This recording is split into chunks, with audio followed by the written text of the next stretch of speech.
Hello friends, Namaste, welcome to my channel. Let's make it lovely. Today I'm going to share my housewarming decoration with you all. If you are following me on Instagram, you know that last month we bought a home and moved in very quickly. So with all the packing and moving, I had very little time for decoration. So I did it the easiest and fastest way possible. I'm going to share all the details with you. But before getting started, if you are new to my channel, please subscribe and click on the bell icon for notifications.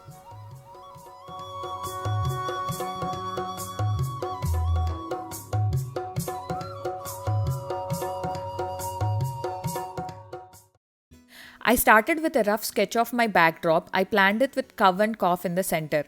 My initial thought was to hand paint the cow, but I realized I did not have enough time to do so. So I quickly searched on Etsy for any digital Pichwai cow prints. Then I came across this modern Pichwai by Kalpesh. I quickly wrote him an email stating my requirement. He designed it to my exact need and got back to me really quick. I got it printed at UPS in cheapest way possible. I will leave all the details about printing in the description box below. Now getting back to work, I hand cut my posters using a pair of scissors. Try to cut it slowly and patiently. Here are a few tips on cutting. Use a sharp pair of scissors. If your scissors are dull, cut an aluminum foil paper multiple times with it to sharpen the scissors. While doing intricate small cuts, try to keep scissors hand as much stable as you can and move around your paper into the scissors.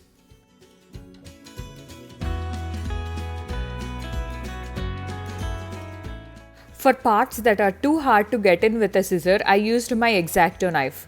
Don't forget to use your cutting mat or a waste cardboard underneath to protect your floor or work surface. Similarly, I cut the rest half of the cow and the calf.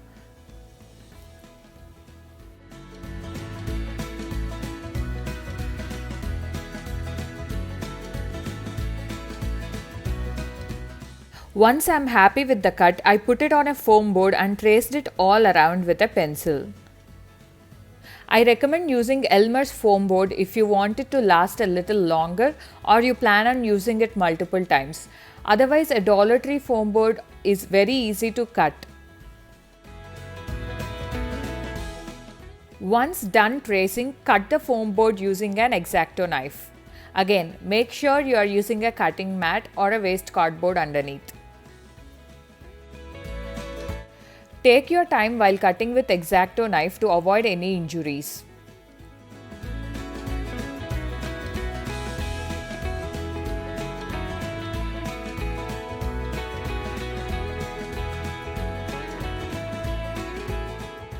To stick the poster onto the foam board, I used some regular white glue, but I highly recommend using Mod Podge to avoid any warping of the foam board.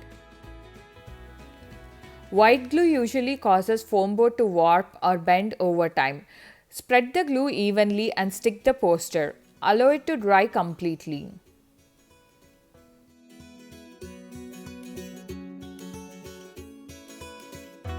Similarly, I cut the calf outline on a foam board and stuck the poster onto the foam board.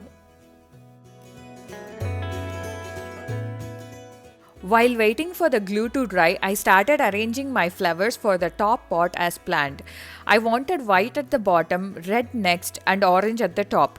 I got these beautiful fabric flowers from Kyra Gift World. They made them exactly like I wanted, with perfection to the measurements, colors, quality, and everything. First, I attached the lily strings to the white garland using small safety pins. Fold the garland to find center and attach the first lily string. Fold the rest further to find the next point. Doing this makes sure all your hangings are at equal distance and even. You can attach these even with a thread too, but I did it with pins so that it's easy to detach and attach as I want for future decorations.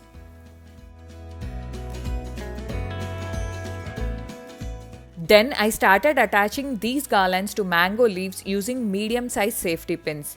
Again, you can directly tie these to the leaves rope instead of attaching them to the leaves, but I did this as it is easier.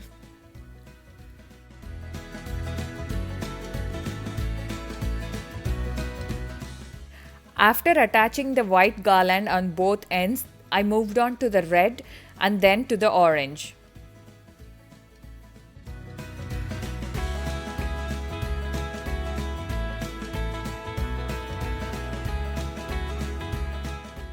Don't you think this combination looks so elegant? I loved it as soon as I put these together. Like this, I made 2 more sets. Assembling them beforehand saves so much time on final day. Next, to make the centerpiece of my backdrop, I used 4 foam boards from Dollar Tree. I laid them together on floor as shown. Next, I used leftover foam board from the cow cutouts to make 1.5 inch thick foam board strips. You don't have to measure these pieces, just cut them roughly 1.5 inch thick and 4 inches long. Next, I used these strips of foam board with hot glue to glue these 4 foam boards into a big rectangle so that I can cut out a bigger circle for my centerpiece. Make sure you use enough hot glue and don't forget to glue them at every joint.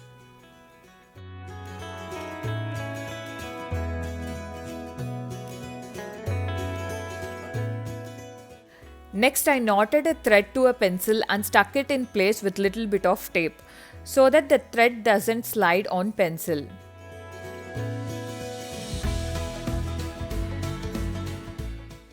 Next, I attached the other end of the thread to the center of the board with another piece of tape and used this as a compass to draw a big circle.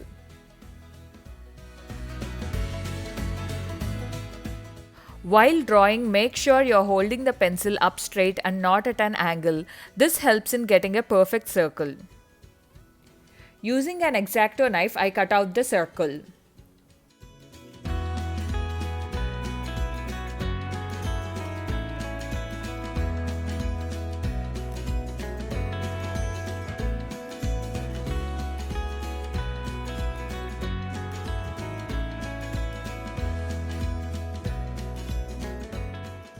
Next, I again used thread and pencil to make another smaller circle inside this circle to make it easier to draw my petals.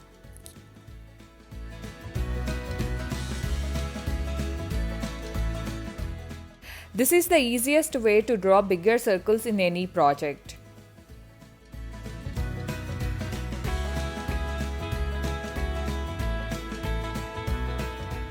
Next, I took a piece of cardstock and drew a petal-shaped template that is big enough to fit in between these 2 circles.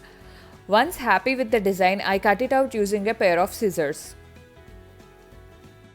According to my initial plan, I was planning to make a 8 petals flower, but as I progressed, I realized I would need a bigger circle for it, but however, this size is perfect for my backdrop, so I just went ahead with 16 petals. I traced the petal template onto the board such that each quarter of the circle accommodates 4 petals, so it's total of 16 petals on entire circle. I traced all the 16 petals with a pencil and then using an X-Acto knife I cut out the petals one after another.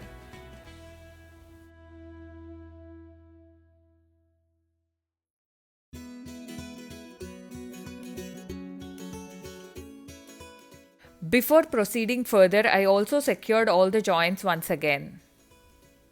Now this is how it looks in the front. Now using a pencil, I just roughly marked 1 inch border along the entire edge of the flower and I colored the inside using red acrylic paint. I got these red color rose fabric petals from Dollar Tree, but most of the time they are out of stock, so I'll also add a link to similar product in the description box below. I stuck the petals one after another using hot glue gun. I stuck them in a pattern of 1 in the first row, 2 in the second, 3 in the third and so on so that the entire petal shape is covered properly.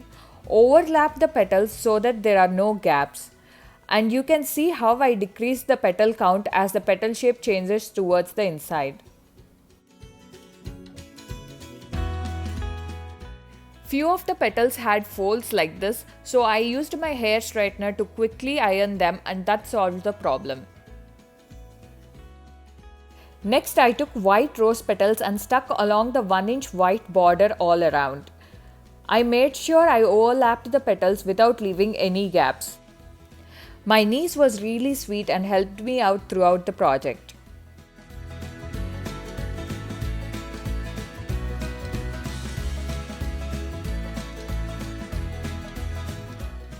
To give the cow and cough little bit of 3D effect on the flower, I cut some foam board pieces and stuck them together with hot glue to make it like a block.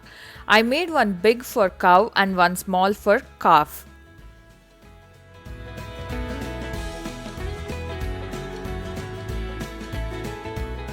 Now using hot glue, I stuck the block on the flower center and then stuck the cow to the block. Next, I did a quick red paint touch-up for the part I thought would be visible and allowed the paint to dry. Next, I stuck the calf with foam block and hot glue. Make sure you are using enough hot glue and press it hard enough to stay in place. I also tied some gold color bells I had on hand to neck of cow and calf for little decoration. I was also planning on adding an orange cloth on cow back with hot glue, but I did not find enough time to decorate the cow. Next, I attached a yarn string to the back, making a loop to easily hang this centerpiece on the backdrop.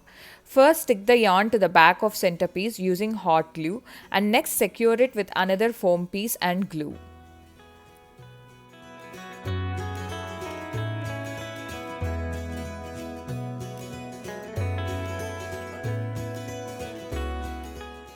I also stuck another foam piece to secure the yarn.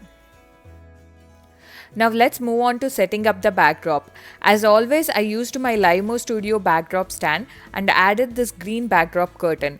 I will leave links to all the products in the description box below. To hang the top flowers, I took the garland sets I arranged before and tied them together using the green rope of mango leaves. Knot them together closely and tightly so that there are no gaps. Leave the rope long on the left and right ends so that there is enough to tie it to the stand. Arrange the garlands on the backdrop, making sure the center of garlands is aligned with center of the backdrop, and secure it with cloth clips. Next, tie the green rope to the screw and bolt part of the stand. Repeat the same on the other side. Because there are a lot of garlands, the weight makes them naturally curve in the front. So to balance the weight, I'm using these balloon weights I have on hand. Simply tie balloon weights or any small heavy object with a thread and tie it to the flower garland edge. And put the weight to the back of the stand slowly. I used two small weights, one on left and one on the right. Next, I removed the cloth clips and pinned the garlands to the backdrop cloth, and I covered it with lily hangings. I did this on either side of the middle garlands. Next, to hang the side garlands, I tied this long 2 layers of yarn thread from one end of the backdrop stand to the other end at the top part where there is screw and bolt. I'm doing this instead of buying some extra rod accessories. All these garlands came with a ring at the top, so I just added some yarn thread to the ring and tied them to the top rope that I just attached to the stand.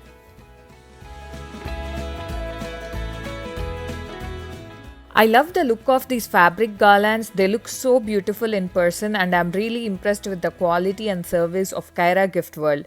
They custom made and shipped them to me all in 10 days. For your information, I'll leave their page details in the description box below. Here again, to stop the garlands from bending low with weight, I balanced it by tying one balloon weight to the same rope at the back.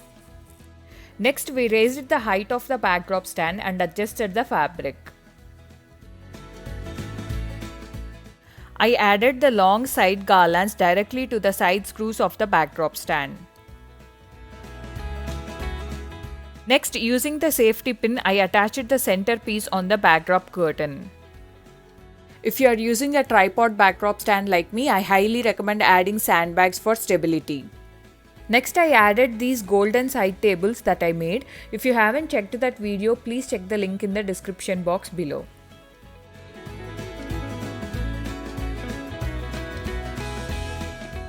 I really like how it all came together as planned. Let me know in the comments what you think about this backdrop. I hope you liked this video and find it useful. Thank you so much for watching. Please don't forget to subscribe and share. Last but not least, if you are on Instagram, please don't forget to follow me for more updates.